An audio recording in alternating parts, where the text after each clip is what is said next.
también es importante hacer hacer un contexto cultural de las costumbres, los símbolos, las prácticas sociales del pueblo de Israel que había en ese momento, las prácticas de los pueblos vecinos que había en ese momento, porque todo eso va a ayudar a entender los pasajes de otro modo. Entonces, si no lo hacemos de esa forma, estos pasajes nos van a parecer extraños, y tal vez leemos alguna parte sin su contexto histórico, su trasfondo cultural. Entonces también dentro de la evaluación histórica también es importante analizar las situaciones políticas, la relación, por ejemplo, del pueblo de Israel con imperios como Egipto, Babilonia, Roma, la relación de la iglesia primitiva con el imperio romano, el desarrollo de la iglesia, y también todo eso explica muchas tensiones y mensajes proféticos que tenemos de la Biblia en su contexto histórico. También dentro del contexto histórico es importante estudiar los procesos religiosos en cada periodo de tiempo de la historia bíblica, como la evolución del culto. Al inicio pues se hacían sacrificios, era llevado a cabo por sacerdotes, por los levitas, luego en el tabernáculo, pues en el templo, ya luego en la iglesia, ¿verdad? Que decía que se reunían en el templo y por las casas. Entonces, dentro del contexto histórico también es importante evaluar en cada libro cómo se vivía la fe en cada una de sus épocas. Y también dentro del contexto histórico es importante saber el lenguaje y los géneros literarios de cada uno de los libros de la palabra de Dios, como el caso del Antiguo Testamento, que generalmente fueron escritos en el idioma hebreo y algunas porciones en el idioma arameo, y el Nuevo Testamento en el griego koiné, pero es importante saber, ¿verdad?, en ese momento histórico, cuál era el lenguaje o el género literario en el que se escribió la escritura o el libro de la Biblia que está en estudio en cuestión en ese momento. Entonces, todo eso nos ayuda a comprender mejor la palabra de Dios. Y entonces la regla número 18 nos dice, ¿verdad?, ya que las escrituras dieron la luz en contextos históricos concretos, solo podrán entenderse plenamente a la luz de la historia bíblica. Entonces, en otras palabras, ¿verdad? Ya que la Biblia fue revelada en un contexto histórico concreto o definido, entonces únicamente se va a poder entender a la luz de la historia bíblica, a la luz del contexto histórico propio de cada pasaje de la Biblia. Entonces, no sé si hay algún comentario o pregunta. Hasta aquí llegué yo. Perfecto, gracias, hermano Ramón. No sé, bueno, vamos a ver si hay preguntas. ¿Alguno de los compañeros si tiene preguntas? Si no, vamos a hacer algunos comentarios, ¿verdad? Al respecto. Preguntas.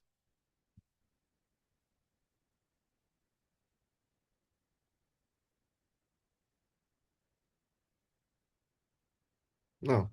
Bueno, aportando a lo que dijo hermano Ramón, cuando se hace el estudio de Gálatas, ¿verdad? Pablo, si ustedes leen cuál es el contexto de Gálatas, está en Hechos, cuando Pablo andaba predicando, ¿verdad? Andaba en los viajes misioneros y ahí se funda la iglesia de Gálatas, de Galacia. Em, luego, Pablo les intenta enseñar a la gente que no era necesario ser judío, y ahí venían los judaizantes y demás y todo eso. Pero la Biblia ya habla que no es por obras, no es por la ley, sino ustedes leen Habacuc 2:4. He aquí que aquel cuya alma no es recta se enorgullece, mas el justo por la fe vivirá. Y ese versículo está en el Antiguo Testamento. Entonces Pablo les dice, el justo va a vivir por la fe. O sea, no es necesario ahora venir al judaísmo para después ser cristiano. Entonces eso es lo que Pablo intentaba corregir, ¿verdad? Ahí. Y hablando de la parte histórica, como mencionó el hermano Ramón, muy bien, hermano, ¿dónde escribió Moisés? Bueno, ¿qué escribió Moisés? ¿Qué redactó Moisés? Por los primeros 5 libros, ¿verdad? Ajá, los primeros 5 libros, el Pentateuco.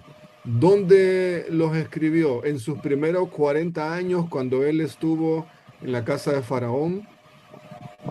en sus segundos 40 años, cuando él estuvo en el desierto con su suegro Jetro, o en sus en sus terceros 40 años, cuando él estuvo con el pueblo de Israel en el desierto.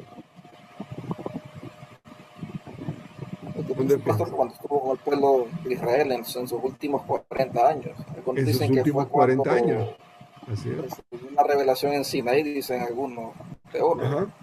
Entonces, allí, recuerden, ¿verdad? Que la Biblia menciona, ¿verdad? Que Moisés se acercaba al tabernáculo, se acercaba a Dios y la presencia de Dios resplandecía tanto, ¿verdad? Y en su rostro se miraba todo eso brillante de que había estado con Dios.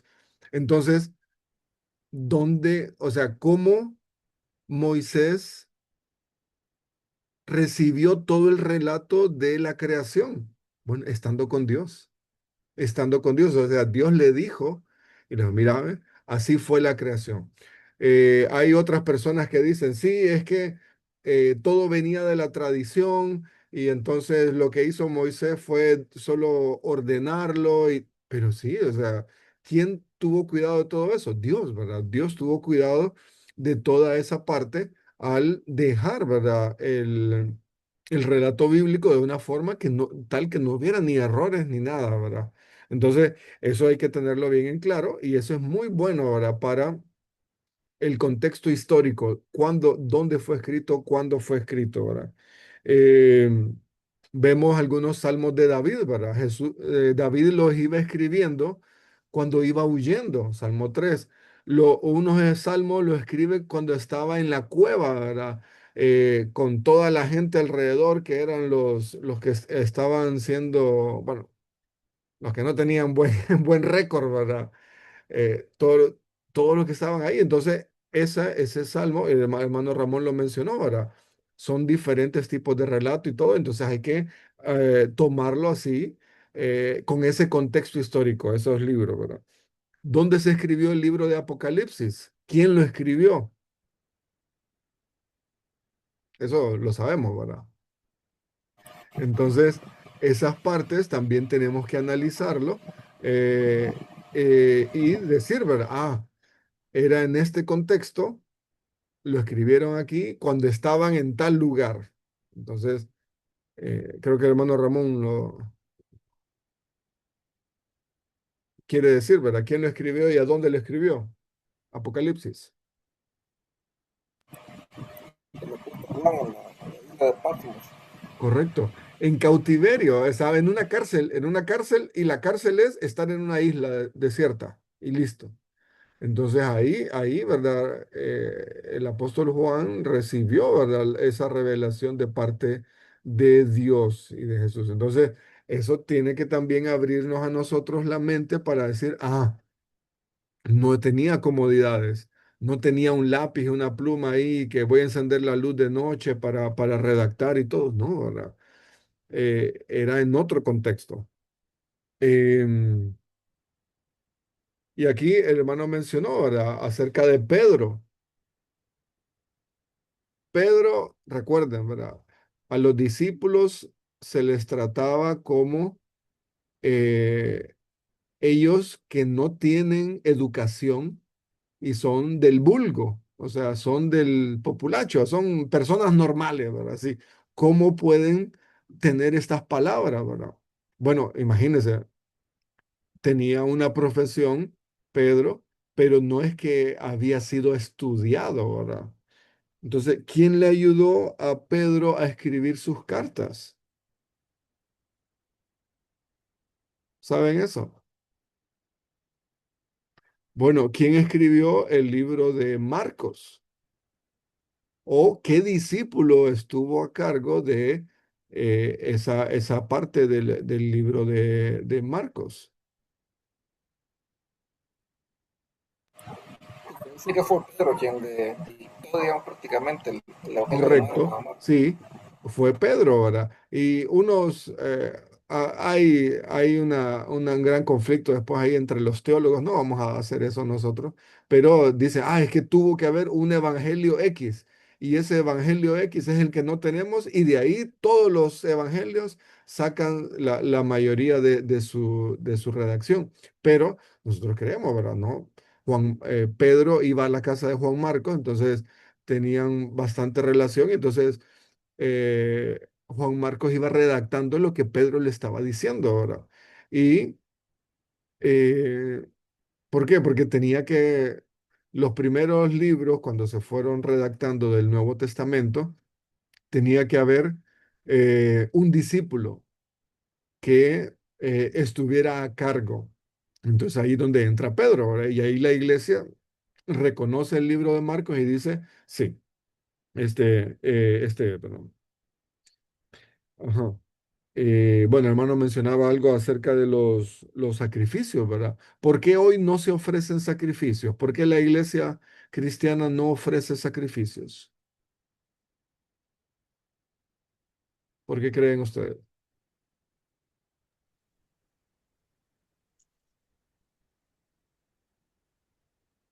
porque Cristo es el sacrificio perfecto.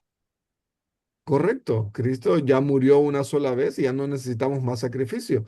Y la parte más obvia, no hay un templo. No hay un templo, no hay un sacerdote, no está todo el ritual judío de aquel momento que necesitaba y pedía, ¿verdad? El sacrificio. O sea, y ahora nosotros como cristianos decimos, sí, ya Jesús ya lo hizo todo. Consumado es, ¿verdad? Ya todo lo que se tenía que hacer, ya lo cumplió Jesús. Entonces ya no necesitamos nada más. Entonces no tenemos que preocuparnos de, ay, ya no me toca ir a la oración de la tarde a ofrecer el sacrificio. No, ya no tenemos. Entonces, esa es una de las ventajas, ¿verdad?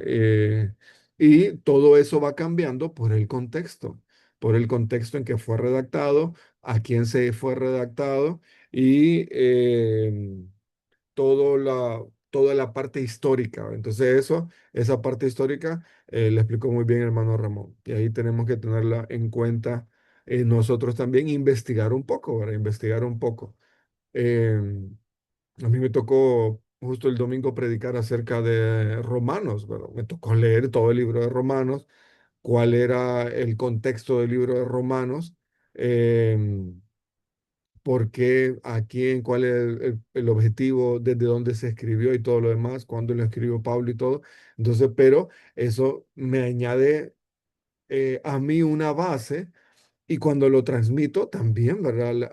A la gente le dice, ah, mi hermano estudió, mi hermano se esforzó, mi hermano nos quiso dejar, ¿verdad? Y entonces todo eso es parte de el proceso, ¿verdad? De comunicar y de uno saber, ¿verdad?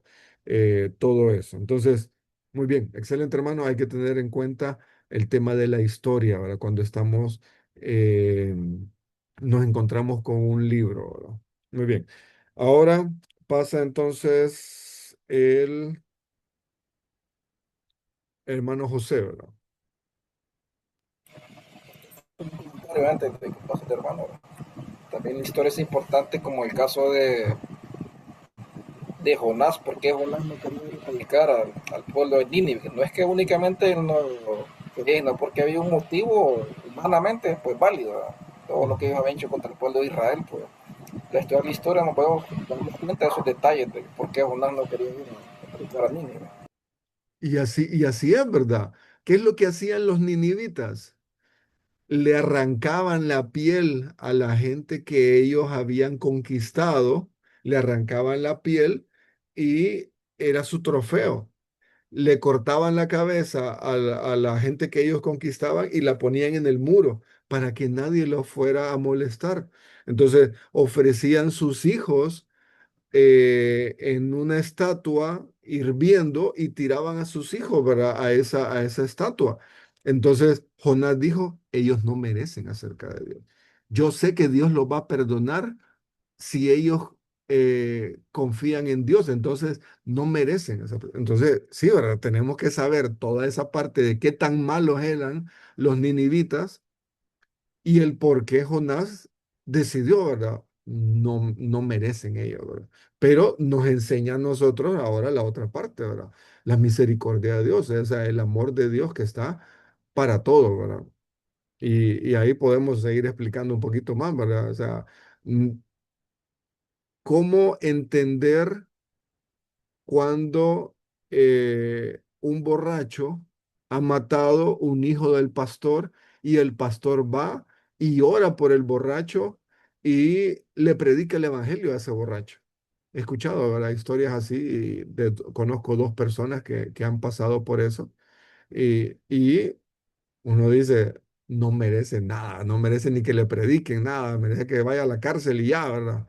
Pero es el amor de Dios, ¿verdad? Y es como Dios permite las circunstancias que permite para que la gente conozca acerca de Dios, ¿verdad? Entonces, sí, hay muchas cosas que hay que saber investigar más y como decía el material, terminaba ahí diciendo, vale la pena profundizar y va a ser de ampliar, ¿verdad? Todo el panorama y yo entender el contexto del libro cuando miro la parte histórica. Listo. Perfecto. Entonces ahora vamos la regla número 19. Regla número 19 por el hermano José. Listo, hermano.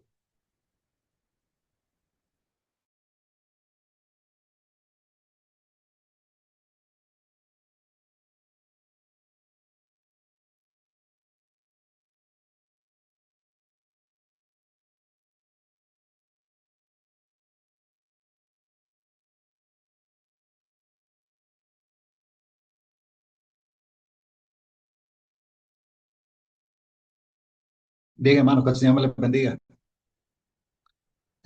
A mí me tocó, ¿verdad? Lo que es la regla 19. Acabamos de ver ahorita la regla número 18 que tiene que ver bastante con la historia y es algo muy importante. Es algo muy importante para lo que es la interpretación de las escrituras, ¿verdad? Pero hoy vamos a ver lo que es la regla 19 que dice que aunque la revelación de Dios, dice, de las escrituras, dice, es progresiva. Tanto el Antiguo como el Nuevo Testamento son partes esenciales de esta revelación y conforman una unidad. No es que sean dos libros, ¿verdad? Es uno solo. El Antiguo Testamento como el Nuevo Testamento son uno solo. Y Hebreo nos relata bastante acerca de que la revelación de Dios en las Escrituras es progresiva, ¿verdad? Vamos a ampliar un poco sobre esto. Dice que alguna gente cree que el Dios del Antiguo Testamento es distinto al Dios presentado en el Nuevo Testamento, porque dicen que el del Antiguo Testamento es más severo, más juzgador, mientras que en el Nuevo Testamento dice que es un Dios amante, un Dios lleno de bondad y de gracia, dice. Este, Mucha gente lo mira de esa manera, ¿verdad? Pero no tiene que ver solo el del Nuevo Testamento, ni tampoco solo el del Antiguo Testamento, porque dice el texto que si llegase a influir en tu modo de pensar, dice que cualquiera de estas dos formas, dice que te desviaría de una interpretación correcta de las escrituras. Puede hacer que mucha gente intente interpretar ciertos pasajes tomando en cuenta de que en el Nuevo Testamento Dios es un Dios de amor, un Dios lleno de bondad y de gracia, y deje por otro lado, ¿verdad? El que también es un Dios, es severo juzgador. Entonces, el mismo Señor Jesús dice que en cuanto al juicio y en cuanto al juicio y al infierno, dice que hizo más énfasis, dice, en el Nuevo Testamento, dice que cualquiera de los que lo hicieron en el Antiguo Testamento. O sea que ahí podemos comprobar de que no es que Dios haya sido severo en el Antiguo Testamento o que haya sido más amoroso o más lleno de bondad en el Nuevo Testamento. Dios es el mismo, ¿verdad? Es lo mismo. Difícilmente dice que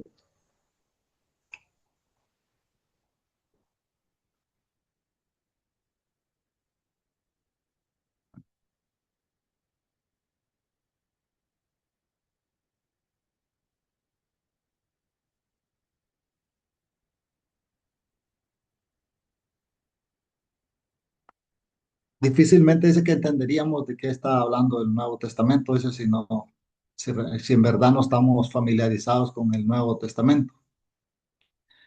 Esto es porque cuando nosotros interpretamos la palabra, muchas veces tenemos que saber qué pasó en el Antiguo Testamento.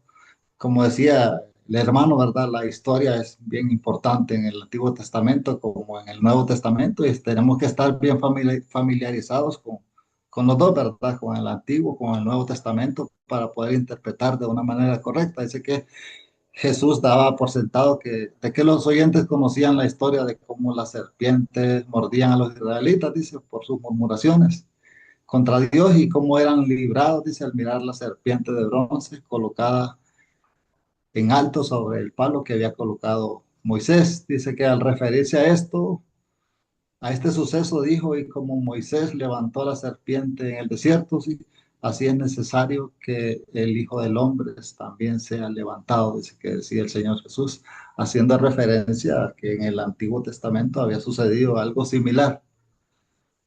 Por eso es importante estar familiarizado con el Antiguo, con el Nuevo Testamento, ¿verdad?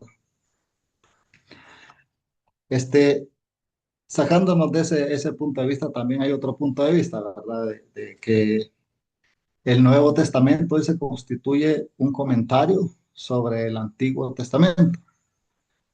Mayormente en el libro de Hebreos dice que constituye un ejemplo vivo de todo esto, dando a conocer de qué forma se reveló Dios y de qué formas es progresivo su plan de redención. En el Nuevo Testamento nos explica los propósitos latentes tras muchos de los acontecimientos, dice, del Antiguo Testamento. Podemos ver que en cuanto a la salvación se refiere, ¿verdad? Que en el Antiguo Testamento las personas eran salvas a través de la fe, este, a través de la fe por la justificación ante Dios y también por la fe en Cristo Jesús, pero era el Mesías ungido, el que había de venir. Mientras que en el Nuevo Testamento es lo mismo, por la fe en Cristo Jesús, pero solo que en este caso él ya vino, ¿verdad? Entonces, en cierto modo es la misma y en Juan 14:6 dice, el mismo Jesús dijo, yo soy el camino, es la verdad y la vida, nadie viene al Padre si no es por mí, dice, ¿verdad?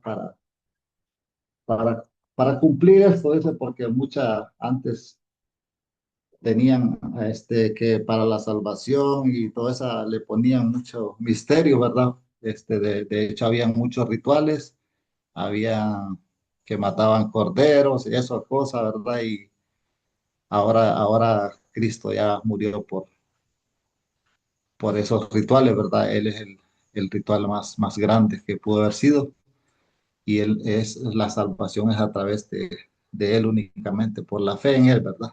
Entonces, tiene que ver bastante, tanto en el Antiguo como el Nuevo Testamento. Ha sido igual, por la fe. La fe en el Antiguo, por el Mesías que había de venir. Hoy, la fe en Cristo Jesús, que ya vino.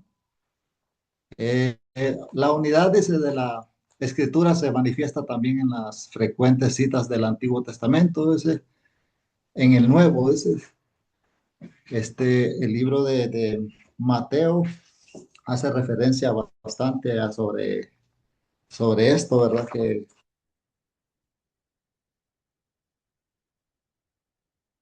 el libro de Mateo hace bastante referencia de que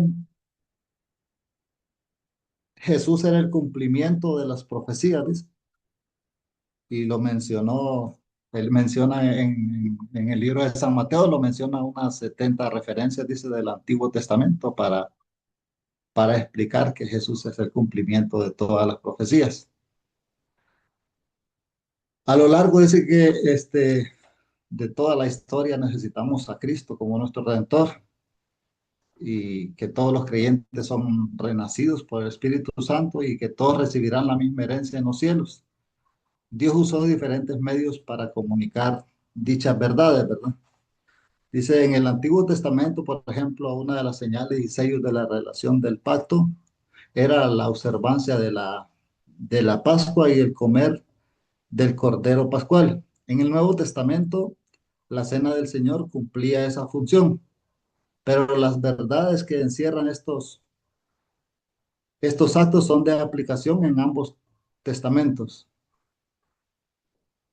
como, así como la fe, ¿verdad? En Cristo Jesús, también estas señales también venían a ser lo mismo, pues por decirlo así, tanto en el Antiguo como en el Nuevo Testamento. Dice que ciertas prácticas del Antiguo Testamento quedaron canceladas con el Nuevo, pero esto ocurrió porque se habían realizado plenamente en Cristo Jesús, como lo dijo el hermano anteriormente, ¿verdad? Que expuso acerca de lo que es la historia, ¿verdad?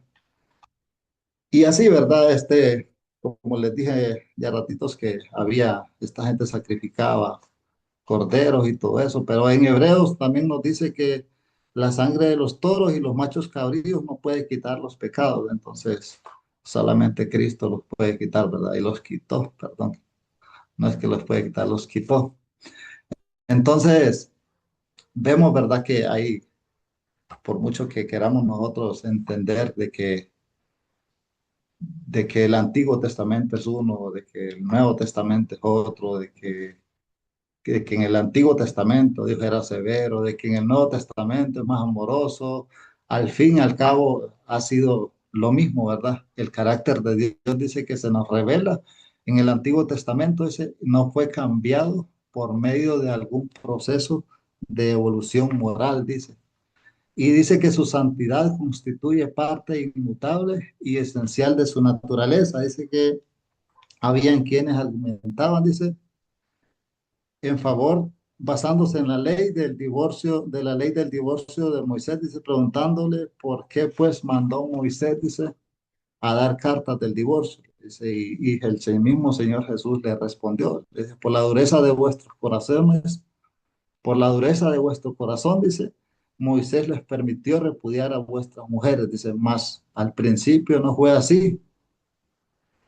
Entonces, lo que ha cambiado muchas veces ha sido el ser humano, ¿verdad? Que ha endurecido más el corazón y mira de diferentes formas el Antiguo Testamento como el Nuevo Testamento, pero en sí forman una sola unidad, ¿verdad? Forman una sola unidad, es el mismo Dios de ayer, de hoy y de siempre, como decimos, ¿verdad? Por ahí es algo muy, muy dicho por nosotros los cristianos, ¿verdad? Y para concluir, dice que la revelación que Dios hace de sí mismo es progresiva al leer la Biblia de principio a fin, pero su forma de ser, su carácter no cambia.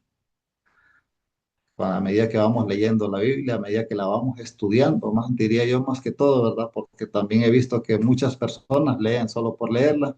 De hecho, conocí a alguien por aquí cerca que me dice, mire que yo he leído montones de veces la Biblia, me dice, y hay un montón de errores ahí, dice. Entonces, era contrario a lo que nosotros hacemos, pues que la estudiamos y Dios nos va revelando poco a poco lo que tenemos que entender, ¿verdad? Dice que el gran plan redentor de Dios es el mismo, como les dije anteriormente, ¿verdad? Por la fe, salvos por la fe y salvos por la fe.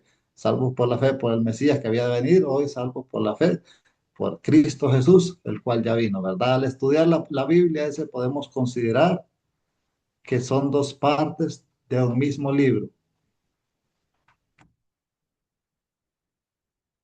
y no dos libros separados. El Antiguo Testamento son dos partes de un mismo libro y no son dos libros separados. Es la misma palabra de Dios, una sola unidad. Aquí nos quedamos.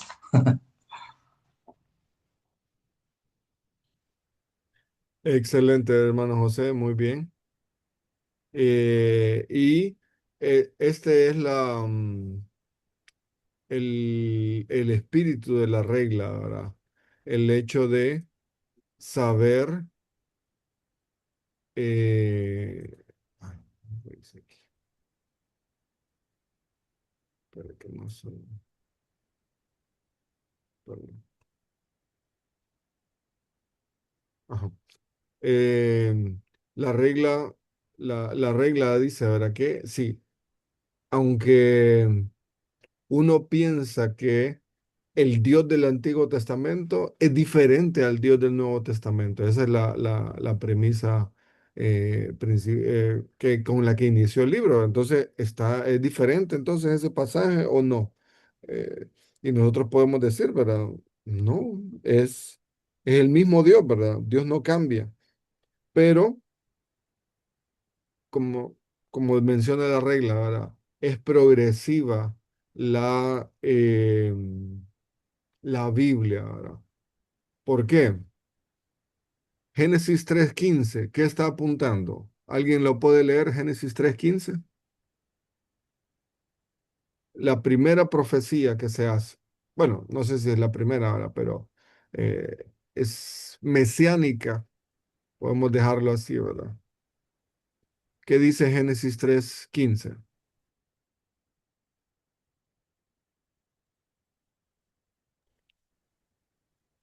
Y pondré enemistad entre ti y la mujer, y entre tu simiente y la simiente suya. Esta te herirá en la cabeza y tú le herirás en el calcañar. Ujú. Correcto. Gracias, hermano Juan Carlos. Eh, alguien de la simiente de la mujer iba a herir a alguien de la simiente de la serpiente. Entonces, ¿quién es el único que proviene de la simiente de la mujer? Jesús. ¿Por qué? Porque todos los demás nosotros provenimos de la simiente de el hombre y la mujer, ¿verdad? La unión de nuestros padres. Entonces, pero Jesús es el único que cumple eso. Solo proviene de la simiente de la mujer. Él va a derrotar a alguien que viene de simiente de la serpiente y con una herida de muerte, porque dice, ¿verdad? La herirás en el calcañar, pero el otro te herirá en la cabeza. Entonces, una herida es de muerte, una herida no es de muerte, ¿verdad? Y eso hace mención a cuando el diablo, ¿verdad? Hizo que muriera Jesús en la cruz. Entonces, pero al resucitar Jesús, ahora tenemos, ¿verdad? Ahora tenemos la victoria. Entonces, pero imagínense, ¿dónde estaba la promesa? Génesis 3:15. La promesa de que iba a venir un Salvador, iba a venir el Mesías, Génesis 3:15. Entonces, en toda la Biblia vemos que todo va apuntando a Jesús. Todo va apuntando a Jesús. Y me gusta, voy a buscar la gráfica, pero hay una gráfica que menciona, ¿verdad? Todos los pasajes paralelos, todos los pasajes cruzados que hay entre el Antiguo Testamento y el Nuevo Testamento. Y que ninguno se equivoca, ¿verdad?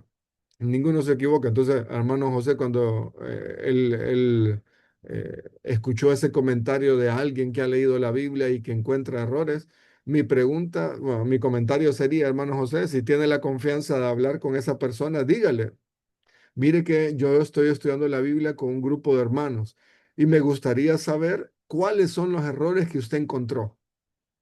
No, no le diga, ¿verdad? No, la Biblia no tiene errores. No, pero pregúntele cuáles son los errores que usted ha encontrado en la Biblia. Porque nosotros con mi grupo de hermanos que estamos estudiando la Biblia, vamos a ver si es verdad, ¿verdad? Pero uno ya sabe que esos son comentarios aprendidos y que es gente que es que a mí me lo dijo tal persona, un maestro de filosofía, un maestro de sociología, un maestro de que, entonces son personas o ateos o algo que se escudan en eso de que la Biblia tiene errores. Entonces, si la Biblia tiene errores, no me puede juzgar a mí mis errores, porque la Biblia es un libro común y corriente.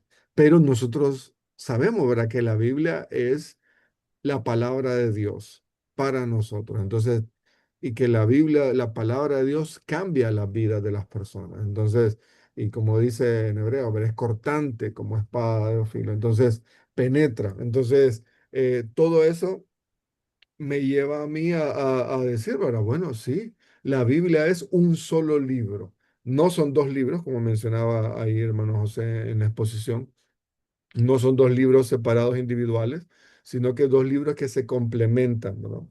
Y ahí vemos también, hay una parte que no hemos estudiado, ¿verdad? Los tipos de Cristo. Si ustedes cuando, más adelante cuando estudien ahí, ¿qué es un tipo de Cristo? Es una figura en el Antiguo Testamento que apunta a Jesús en el Nuevo Testamento. Ejemplo, el arca. El arca es un tipo de Cristo. ¿Por qué? Porque toda la persona que entró al arca tenía salvación. Así que igual a Jesús en el Nuevo Testamento, todas las personas que entran a Jesús y que van al Padre a través de Jesús tienen salvación. Y así, ¿verdad? Hay varios tipos de Cristo. El lugar santísimo también es un tipo de Cristo, ¿verdad? Es eh, el lugar donde podemos tener comunión con Dios Padre. Que antes solo Dios Padre estaba en el lugar santísimo, ¿verdad? Y el sacerdote entraba una vez al año para pedir perdón por los pecados del pueblo y por sus pecados. Pero ahora nosotros ya tenemos acceso directo al Padre, porque con la muerte de Jesús el velo se rasgó de arriba a abajo y ahora tenemos entrada directo. Entonces, ese es un tipo de Cristo. Y varios de los utensilios ahí del lugar santísimo también apuntaban a un tipo de Cristo. Entonces, tiene una relación. Entonces, todo, toda la Biblia se complementa y muestran un solo mensaje, ¿verdad? Cómo poder tener comunión con Dios a través de Jesús, ¿verdad? Que a través de Jesús podemos tener comunión con Dios. Bueno, en el libro, hermano, también hermano José mencionó el libro de Hebreos, ¿verdad? Y hace muchas referencias al Antiguo Testamento, ¿verdad? Entonces, por eso cuando el hermano Ramón mencionó, ¿verdad? Acerca de quién escribió el libro de Hebreos, no se le asigna a alguien específicamente hoy en día, ¿verdad? Ah, tal persona lo escribió. No, ¿verdad? Pero qué características tiene que tener esta persona que escribió el libro de Hebreos? Que conocía la Biblia, conocía el Antiguo Testamento, porque a cada momento hace referencia al Antiguo Testamento, y referencia, y referencia, y referencia, y referencia. Entonces, eso solo lo podía tener una persona que sabía bien la Biblia, ¿verdad? Y por eso algunas personas piensan que fue Pablo, otros piensan que fue Apolos, porque Apolos dice en un pasaje ahí que era poderoso en palabras, ¿verdad? Entonces, pero tenemos problemas con saber o no saber quién escribió el libro de Hebreos. No, porque el mensaje es claro, ¿verdad? Y era tan claro que el Espíritu Santo dijo, no es necesario que quede el nombre de quien lo escribió, para que no se vanagloríe o la gente no lo idolatre o por todo lo que sabía, ¿verdad? No. Entonces, no es necesario, no es necesario. Y Dios ahí cuidó también esa parte, ¿verdad? Eh, bueno, algo que mencionó también hermano José, ¿verdad? De que cómo era, que es progresivo, la revelación es progresiva. Y así muchas cosas en la Biblia son progresivas, ¿verdad? Antes, ¿cómo era la alimentación en el principio? Plantas, todos eran vegetarianos, ¿verdad? Y ya después del primer pecado, allí eh, cambia la dieta y ya se puede comer algunos animales, pero después del pecado, antes no, antes solo todos los animales comían legumbres, ¿verdad? Los dinosaurios también comían legumbres, todos los animales, todas las criaturas que Dios había creado comían, se alimentaban de las plantas, ¿verdad? Pero ya después entonces se empiezan a agregar y ¿cómo les digo? Por la facilidad de o por la dificultad en el proceso de algunos alimentos, de algunos animales, es que Dios establece una dieta, ¿verdad? Para los judíos.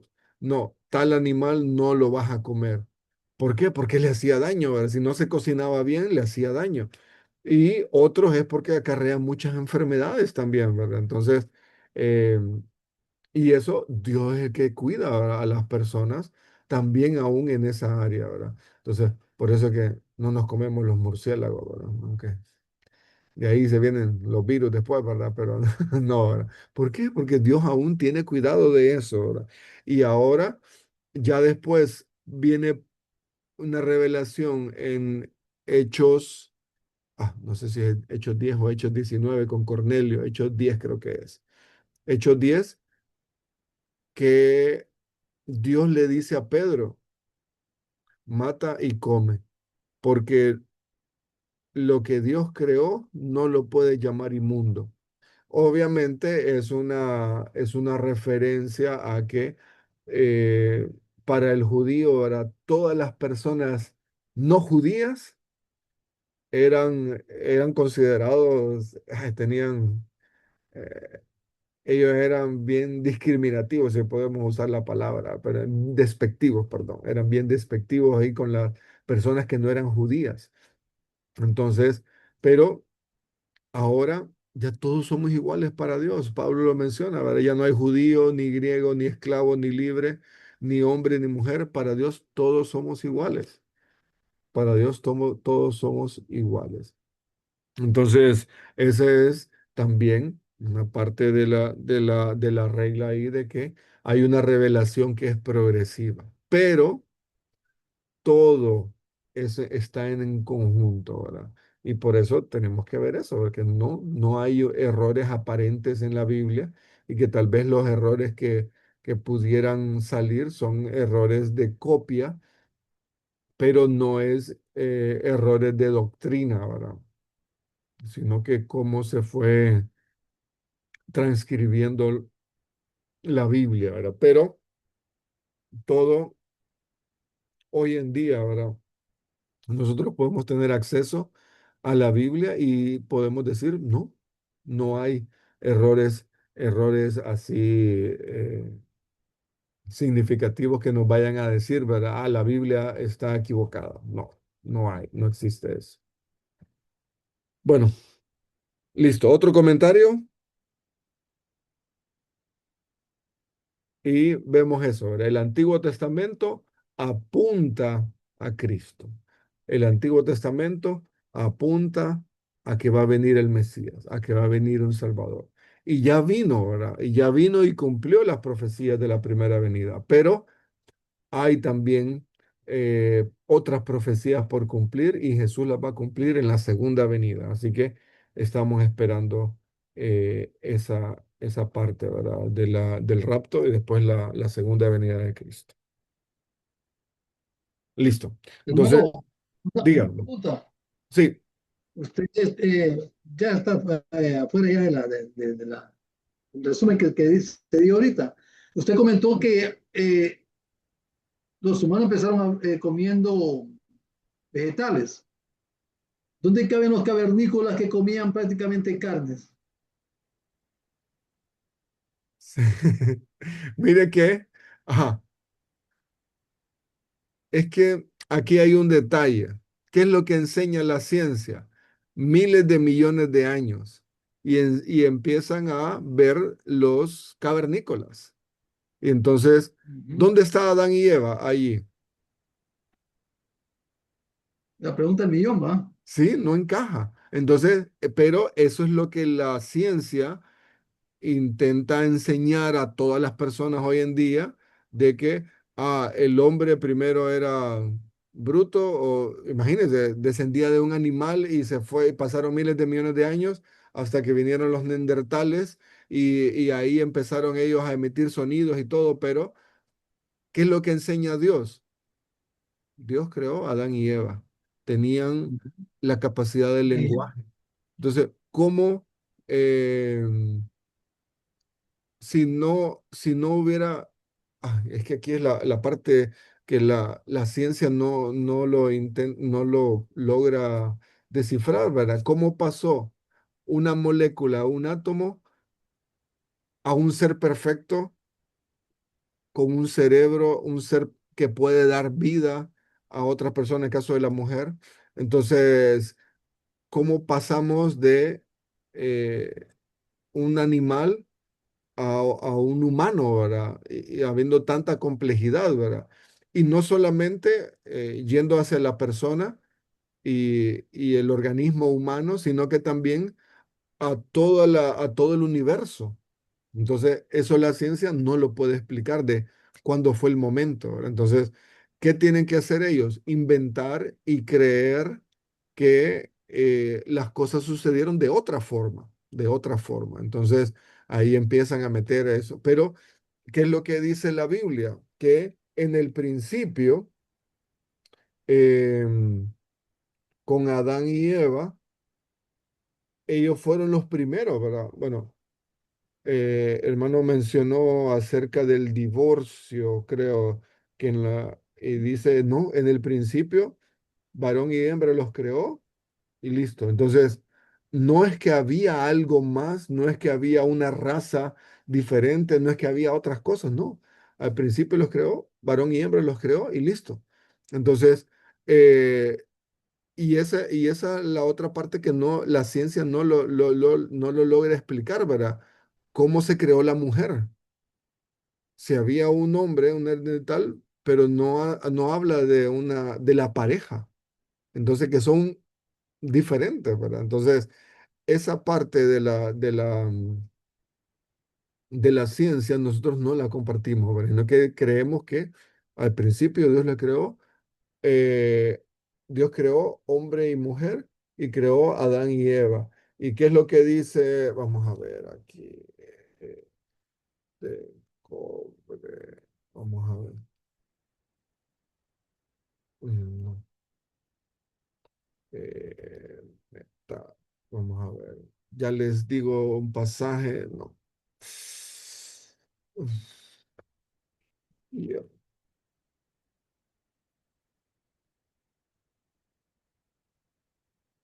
Ajá. Génesis 4:22.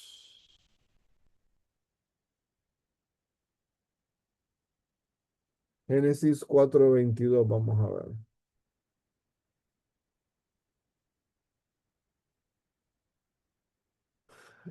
Aquí está hablando de la descendencia de Adán, y vemos el primer pecado de poligamia en el 19.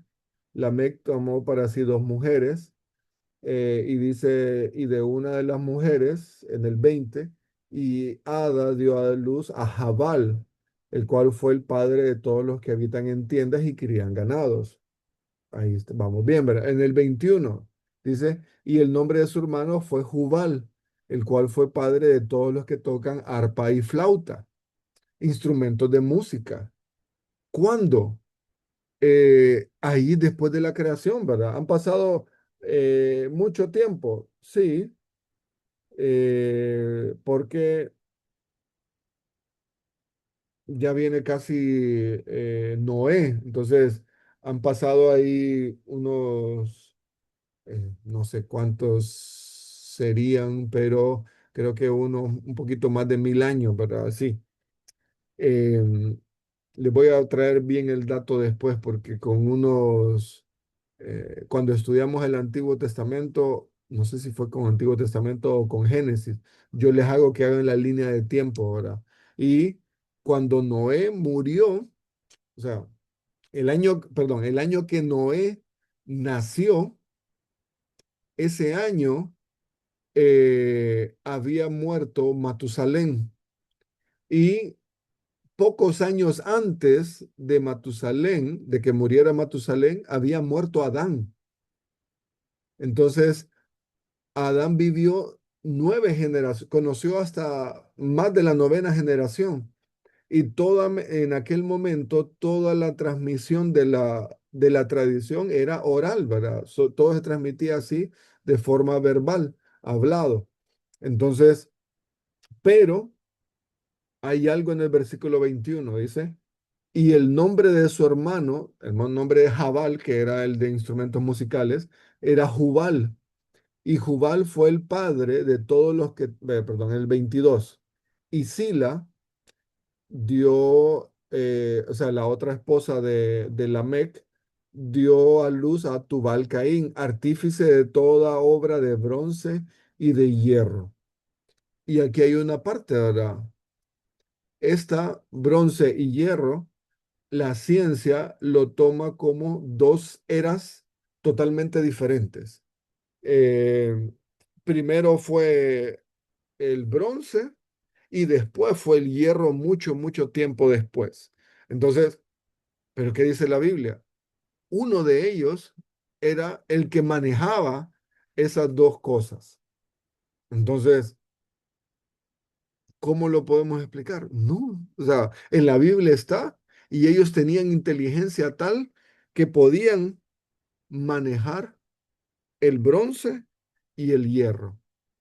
Entonces, ¿dónde quedan los cavernícolas? No, ahora es un invento de la ciencia. ¿Para qué? Para desacreditar la creación. Y esos miles de millones de años que la ciencia inventa, ¿es para qué? Para desacreditar la Biblia y desacreditar la creación. Pero, ¿qué es lo que enseña la Biblia? Que no, ¿verdad? Eso no sucedió y Dios lo establece, ¿verdad? La creación en 7 días y allí Adán y Eva. Y ahí empieza todo, ¿verdad? Entonces, esa, ay, hay que tener mucha fe, ¿verdad? Hay que tener mucha fe en esa parte de la evolución. Y hay muchos huecos que la evolución no puede, ¿verdad? No puede rellenar. Entonces, pero, ¿qué es lo que tenemos que hacer nosotros? No es estudiar no es estudiar cómo fue la evolución, no, tenemos que estudiar y defender la creación, ¿verdad? ¿Qué es lo que dice la Biblia? Y ahí quedarnos en esa parte. Bueno, perdón alargamos ahí esa parte. Hermano David, ¿está por ahí? Vamos a ver la regla número 20, hermano David.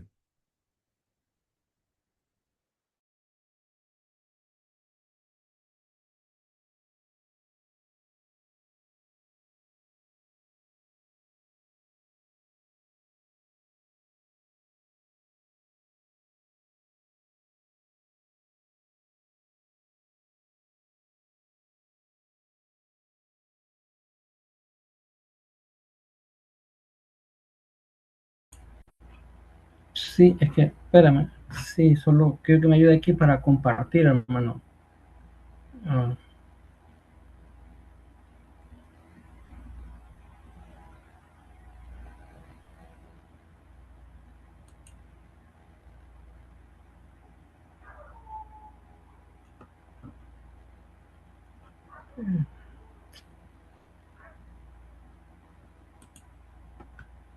¿me escucha, hermano?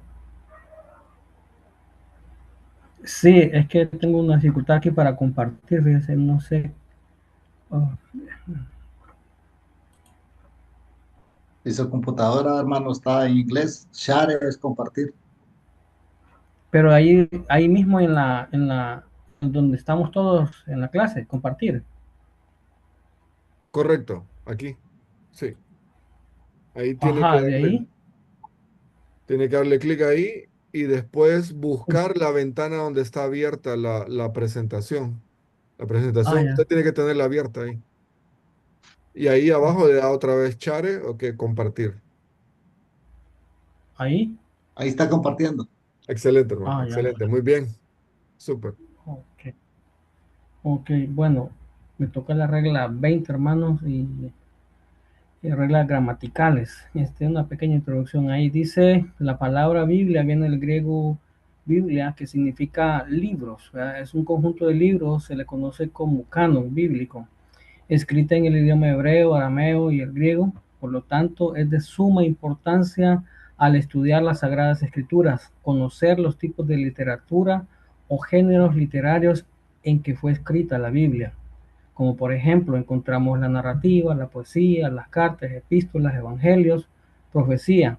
Y dentro de este género literario hay principios gramaticales de interpretación, que son reglas de lenguaje que ayudan a entender el significado de un texto. Por lo tanto, vamos a considerar la regla número 20, ¿verdad? Y aquí, bueno, le voy a leer pues prácticamente lo que encontramos o está escrito en el libro, porque me pareció casi pues de suma importancia todo lo que estaba ahí escrito. Dice la regla número 20: los hechos o sucesos históricos se convierten en símbolos de verdad espiritual solamente si las propias escrituras así lo especifican, ¿verdad? Dice ahí, la Real Academia de la Lengua se define la palabra símbolo como la imagen, figura o divisa con que se representa materialmente o de palabra un concepto moral o intelectual por alguna semejanza o correspondencia que el entendimiento percibe entre este concepto y aquella imagen.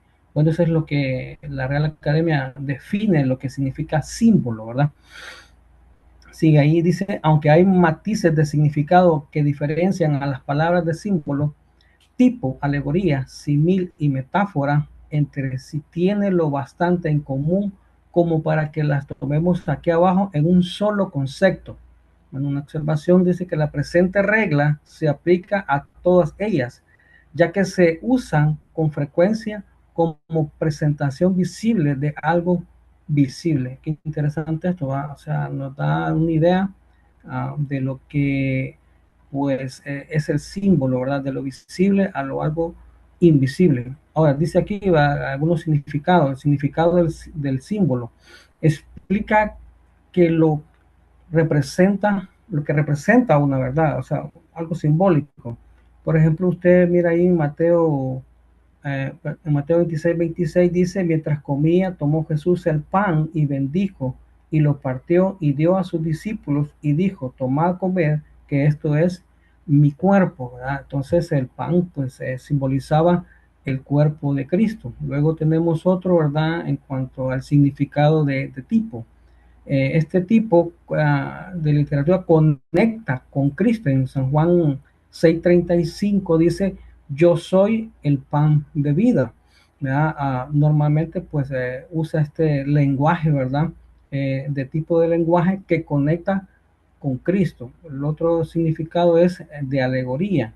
Es una aplicación moral que más adelante pues en esta regla pues trae varios ejemplos y se lo voy a leer más adelantito. Y significado de simil, compara dos cosas como o semejante. Ejemplo, en el Salmos 1, verso 3, nosotros encontramos este pasaje que dice ahí, será como árbol plantado junto a corrientes de agua, que da su fruto en su tiempo y su hoja no cae, y todo lo que hace prospera, ¿verdad?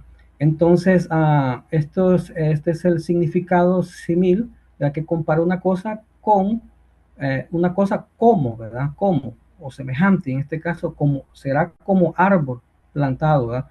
No es que el creyente sea un árbol, ¿verdad? Sino que es como, ¿verdad? Entonces, eso significa simil. El significado de metáfora es la comparación implícita que se usa una imagen para explicar a una verdad espiritual. Por ejemplo, ¿verdad? Salmos 119:105 dice, lámpara es a mis pies tu palabra y lumbrera a mi camino. No es que la Biblia pues sea una luz como nosotros normalmente la conocemos, sino que es la que ilumina el camino a todo aquel que ha decidido por Cristo, ¿verdad? Ahora vamos a ver algunos de los ejemplos para poder entender esta regla de los símbolos, ¿verdad? Y dice ahí ejemplos, tenemos un ejemplo del uso bíblico de un suceso histórico como símbolo de una verdad espiritual en la declaración de Pablo. Porque no quiero, hermanos, que ignoréis que nuestros padres todos estuvieron bajo la nube y todos pasaron el mar y todos en Moisés fueron bautizados en la nube y en el mar y todos comieron el mismo alimento espiritual y todos bebieron de la misma bebida espiritual porque bebían de la roca espiritual que la seguía y la roca era Cristo. Eso es lo que el apóstol Pablo hace referencia en 1 Corintios 10 del 1 al 4.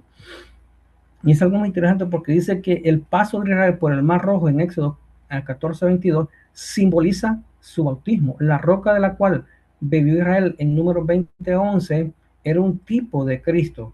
Y así como en este caso, en muchos pasajes del escritor hace uso de acontecimientos históricos para representar una verdad espiritual, ¿verdad? Entonces, es lo que decía el concepto de la regla 20, ¿verdad? Que los hechos o sucesos históricos se convierten en símbolos de verdades espirituales solamente si las propias escrituras así lo especifican.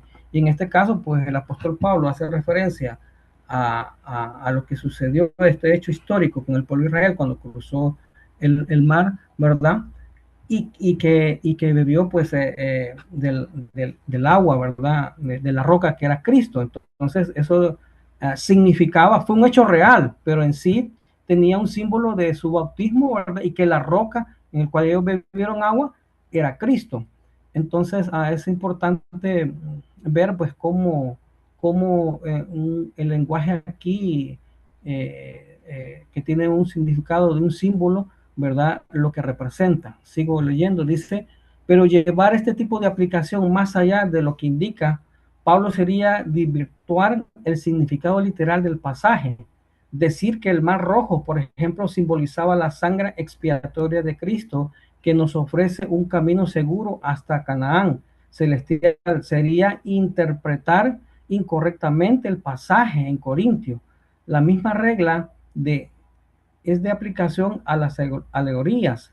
Al desarrollar Pablo en las epístolas a Gálatas a su tema de la justificación por la fe en Cristo Jesús, aparte de la ley, se vale de una alegoría para enfatizar su argumento. Entonces, vemos ahí un ejemplo también un poco de lo que es alegorizar, ¿verdad? Decir que el mar rojo simboliza la sangre expiatoria de Cristo, ¿verdad? Que nos ofrece un camino seguro hasta Canaán. Entonces, ahí pues ya no está interpretando, está alegorizando, yendo más allá de lo que el escritor realmente escribió en las Sagradas Escrituras. Entonces, pues en este caso hay que tener bastante cuidado porque yo creo que todos hemos escuchado mensajes, ¿verdad? De mucha gente. Bueno, de hecho yo he escuchado mensajes de personas con iglesias fuertes alegorizando o dando un simbolismo a algo que el escritor no lo está diciendo, ¿verdad? Entonces, en esa área, pues el apóstol Pablo lo remarca ahí en 1 Corintios 10 y del verso 1 al 4.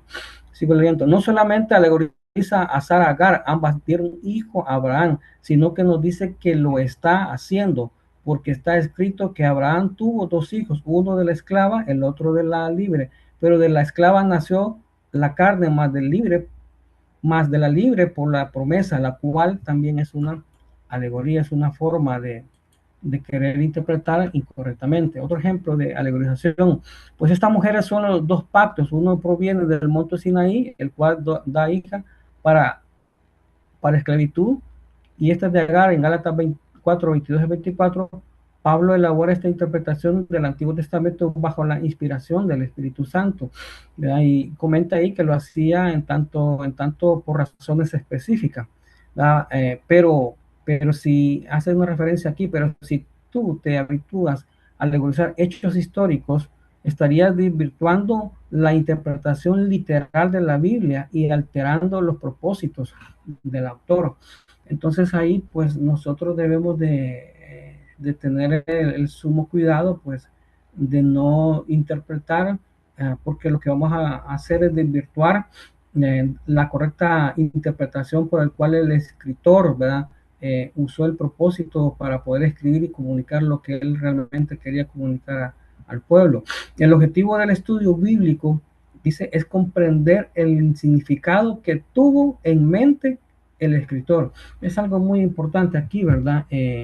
Que nosotros al practicar estas reglas, al estudiar, tenemos que tener como objetivo comprender el significado que tuvo en la mente el escritor, ¿verdad? Entonces, y no vernos con palabras o ideas en cuanto a su significado, ¿verdad? O sea, no poner nuestras propias ideas en cuanto a lo que el escritor escribió Y ese es que, pues como predicadores, como estudiosos de la palabra de Dios, es lo que nosotros debemos de evitar, ¿verdad? En crear o en querer imponer nuestras propias ideas y no lo que el escritor está queriendo o comunicó a los hermanitos del primer siglo en ese entonces, ¿verdad? Sigue diciendo ahí, muchas veces un ejemplo negativo nos puede ser de ayuda, especialmente cuando se ha usado un pasaje para simbolizar algo que nada tiene que ver con su propósito original. La carta a Filimón nos ilustra el uso común de una escritura de este modo. Pablo escribe a su buen amigo Filimón a favor de un esclavo que se ha fugado en su casa, Onésimo. Este esclavo de Filimón robó a su amo y huyó a Roma. Allí conoció a Cristo a través de Pablo. Se convirtió Pablo entonces, lo envió de vuelta a su amo a Colosa con esta carta. En ella ruega a su amigo que perdone a Onésimo y lo restaure a su hogar como hermano amado. Y si en algo te dañó o te debe, ponlo a mi cuenta, le suplica Pablo en el versículo 18. Esto es un hermoso ejemplo de amor cristiano, del perdón y de la hermandad. Sin embargo, y sin que nadie, y sin que mire razón, sin ninguna razón aparente, hay muchos que alegorizan este libro, ¿verdad? Diciendo que Filimón representa aquí a Dios, Onésimo a la humanidad y Pablo a Cristo, ¿verdad? Cristo, Pablo, intercede con el Padre, Filimón a favor de un pródigo convertido, Onésimo, que es muy bonita, pero lo que nos interesa es que Pablo nos establece tal analogía aquí en ningún otro pasaje.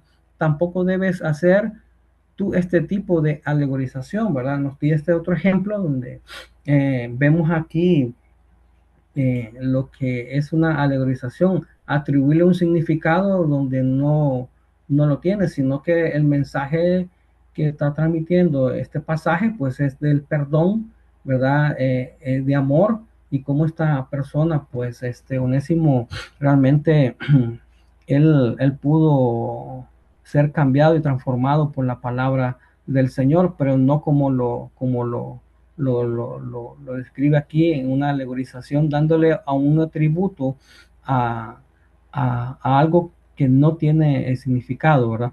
Dice, siguiendo ahí, eh, es perfectamente legítimo decir que lo que Pablo le pidió a Filimón en favor de Onésimo se asemeja a lo que Cristo ha hecho por nosotros. Por tanto, deberíamos nosotros también perdonar a los que nos han ofendido. Colosenses 3:13. De este modo, donde nos dice que así como Cristo nos perdonó, nosotros también debemos de perdonar. De este modo, nuestra aplicación surge naturalmente, sin forzar el suceso o hecho histórico, sin cambiar para nada el significado que tuvo en mente el escritor, ¿verdad? Entonces, miramos ese pasaje aquí, ¿verdad? En Colosenses 3:13, un pasaje paralelo que muestra pues una aplicación que surge pues naturalmente, sin forzar el suceso o el hecho histórico y sin cambiar para nada el significado que tuvo en mente el escritor, ¿verdad? Entonces, esa es algo de considerar el saber, ¿verdad? E interpretar y no darle un sentido, un simbolismo, ¿verdad? Y no llegar a la realización de algo que no está pues escrito ahí, ¿verdad? Eh, en el libro. Entonces, vimos estos ejemplos, hermanos, eh, eh, de lo que es esta regla número 20, ¿verdad? De lo que es el símbolo, ¿verdad? Y cómo lo define. Y aquí pues podemos ver algo interesante en cuanto a la aplicación, hacernos algunas preguntas, ¿verdad? ¿Qué podemos aprender de esta regla? Bueno, que los hechos o sucesos históricos se convierten en símbolos de verdades espirituales, solamente si las propias escrituras así lo especifican. Bueno, miramos el claro ejemplo del apóstol Pablo que hace mención del pueblo de Israel, ¿verdad? Que cruzó el Mar Rojo y que bebió de la roca que era Cristo. Entonces, eso fue un hecho histórico, y verdad, pero que solamente las propias escrituras lo especifican, aunque fue un hecho hace miles de años atrás, como lo miramos en Éxodo, pero aquí Pablo lo dice en Corintios y lo explica, ¿verdad? Entonces, este es algo muy interesante que nosotros tenemos de tomar en cuenta, ¿verdad? Que podemos aprender que los hechos o sucesos históricos se convierten en símbolos de verdades espirituales, ¿verdad? De verdades espirituales. Ahora bien, otra pregunta, ¿verdad? Como conclusión, ¿qué debemos evitar al usar esta regla?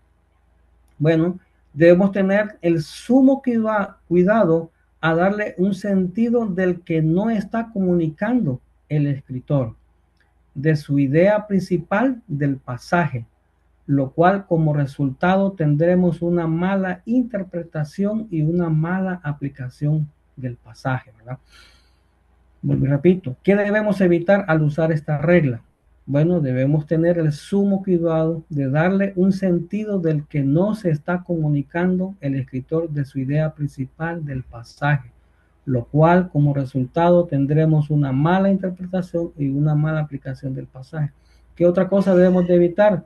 A no ignorar, a no usarla, a no aplicarla, esta regla, ¿verdad? No, sería eh, algo incorrecto no tomarla en cuenta cuando usted y yo pues estemos eh, estudiando la palabra de Dios. ¿Y qué otra cosa debemos evitar?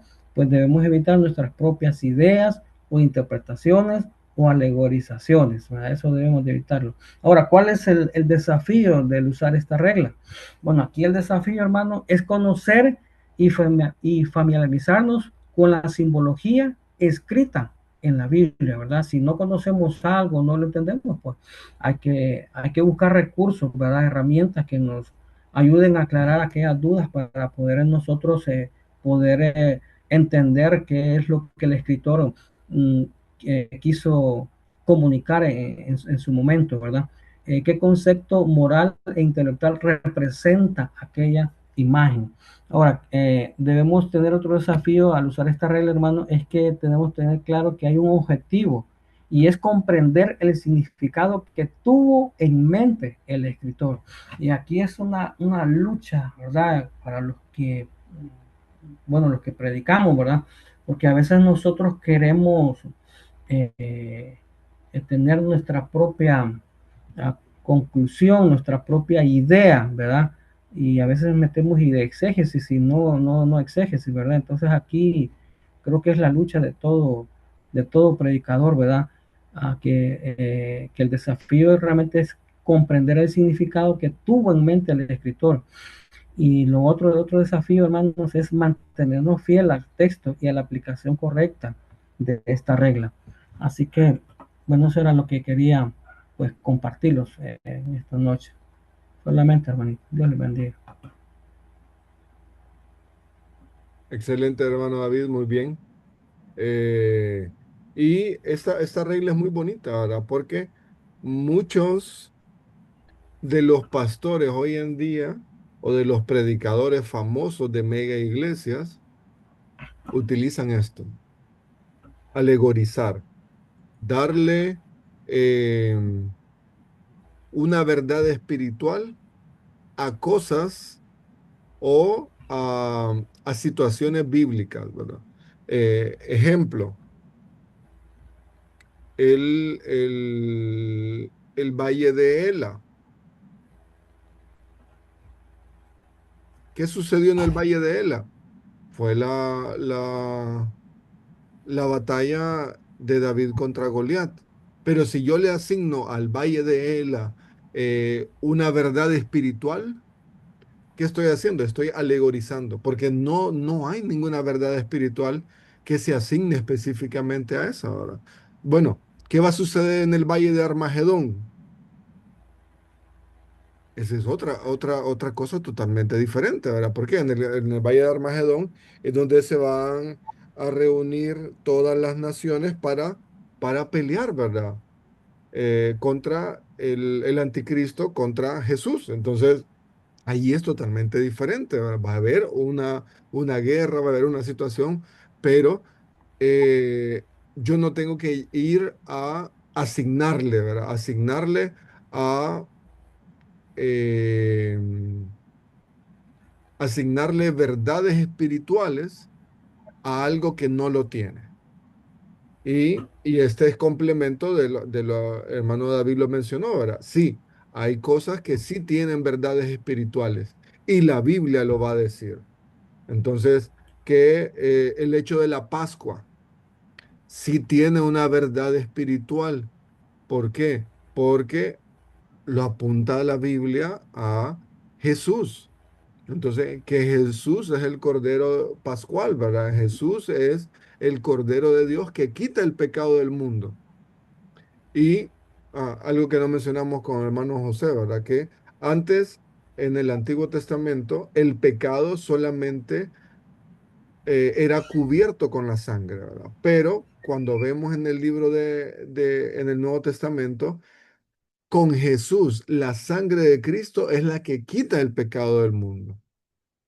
Entonces, ya no está, ¿verdad? Más eso. Entonces, ahora vemos que sí hay verdades espirituales en ciertas cosas, pero todo ese es un tipo de Cristo. Pero cuando no hay verdades eh, espirituales asignadas, yo no tengo, ¿verdad?, que forzar la Biblia para decir, em, y, y aquí hay una parte. ¿Se acuerdan que cuando,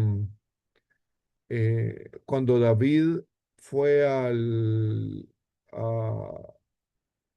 estaba huyendo y fue a donde el sacerdote, no me acuerdo el nombre del sacerdote, ¿verdad? Pero él pidió comer de los panes de la proposición, ¿verdad? Pero muchas de las cosas que estaban allí en el tabernáculo eran un tipo de Cristo. Pero ¿saben qué había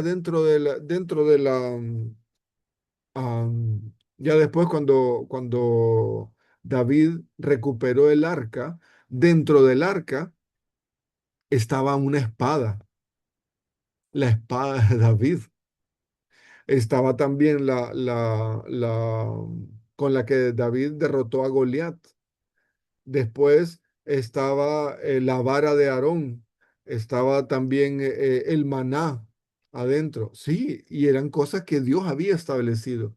Pero el hecho de tener la espada de David con la que David derrotó a Goliat, eso no, ¿verdad? Eso no tiene nada, no tiene nada de espiritual, una verdad espiritual ahí. Entonces, y ahí nos lleva a nosotros a alegorizar y nos lleva a nosotros a poner ídolos, agregar ídolos ahí, ¿verdad? Entonces, aquí tenemos que tener bastante cuidado y si el pasaje no menciona una verdad espiritual en algo, no tenemos que asignarlo nosotros, ¿verdad? No tenemos que asignarlo. Solamente cuando sí se menciona, ¿verdad? Y qué bueno, hermano, que mencionó eso, el agua de la roca. Sí, eso es. Pero Jesús es el río Jordán. El río Jordán, todos tenemos que cruzar el río Jordán. No voy a ir yo hasta Jerusalén y cruzar un río Jordán y decir que ahora sí puedo, como los israelitas que cruzaron el Mar Rojo, yo también crucé el río Jordán y crucé también el Mar Rojo. No tenemos que asignarle ninguna verdad espiritual a esa parte, ¿verdad? Entonces, ahí gracias hermano por la explicación de la regla y la regla número 20 con respecto a esta parte histórica, con respecto a la parte histórica. Tenemos que tener cuidado y si la Biblia menciona una verdad espiritual, listo, así es. Si no lo menciona, tranquilo, no hay problema en esa parte, solo se queda como algo histórico ahí. Bueno, preguntas, comentarios.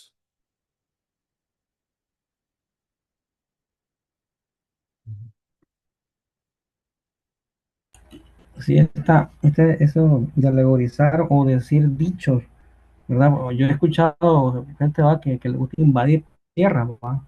No, pero es que la Biblia dice que de Jehová es la tierra y sus plenitudes, ¿va? El hombre es que le ha puesto reglas ahí, dice. Pero también la Biblia dice, todo lo que pisara en la planta de vuestros pies será vuestro, dice. de ahí se agarra la gente, ¿verdad? Para dar una mala interpretación, una mala aplicación, ¿verdad?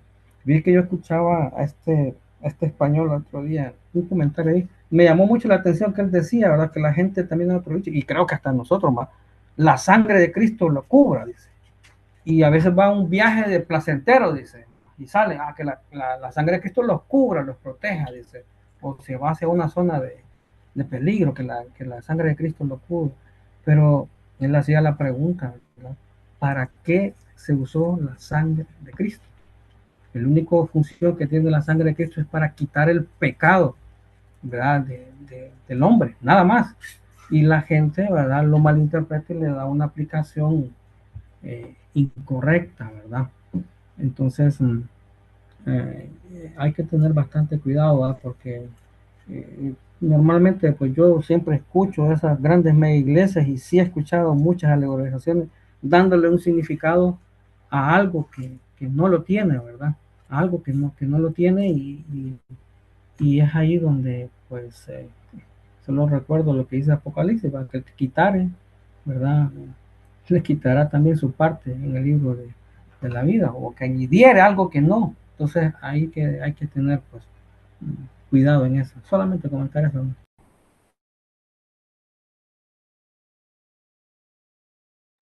Sí, excelente, hermano, excelente, muy bien.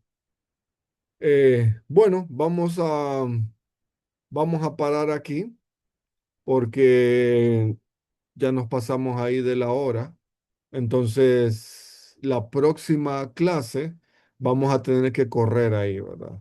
Vamos a tener que correr. Hermano Tulio va a estar con la regla número 21. Ya entramos a eh, principios teológicos.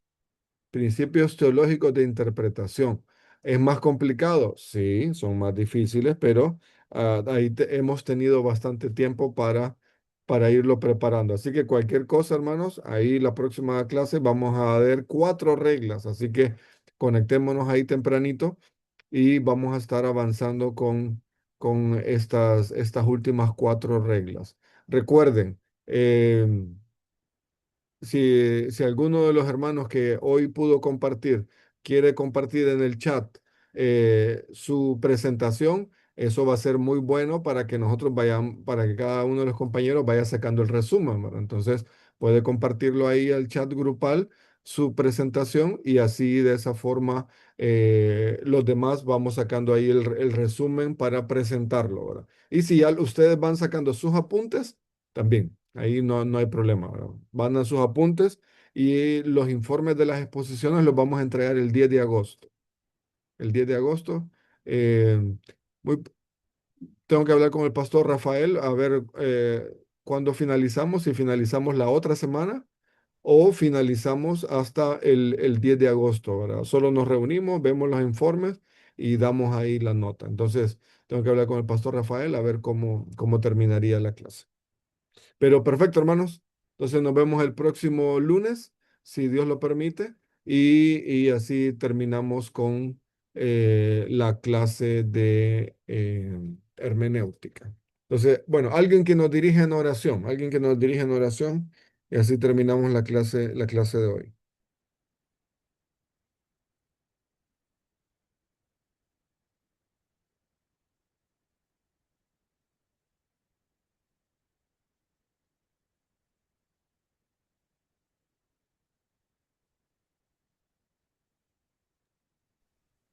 Amén. Sí, Padre, Dios de la eternidad, el Dios que hizo el final desde que hizo el principio. Te damos las gracias, Señor, por este tiempo que nos permitiste de aprendizaje, Señor. Dios, día tras día es de aprender algo, pero lo que hemos aprendido en esta noche, Señor, ha sido excelencia, porque queremos entender cada día, Señor, tu propósito para nuestras vidas. Gracias, Señor, por haber entendido un poco más lo que son las reglas para poder servirte mejor, poder entender cada día más tu palabra. Bendice cada uno de los hermanos, Señor. Estamos recibiendo esta clase, ayúdanos a poder entender cada día más. Bendice, Señor, a nuestro hermano moderador. Sigue dando esa sabiduría, ese énfasis, Señor, que hace en nuestras enseñanzas. Ayúdalo, Señor. Señor, bendice nuestros hogares y nuestros trabajos seculares también. Gracias, Señor, por cada una de tus bondades. En nombre de Cristo Jesús. Amén. Listo. Gracias, hermanos. Y nos vemos entonces el próximo lunes, si Dios lo permite. Chao. Dios les bendiga. Vamos. Que le bendiga, hermano. Dios les bendiga.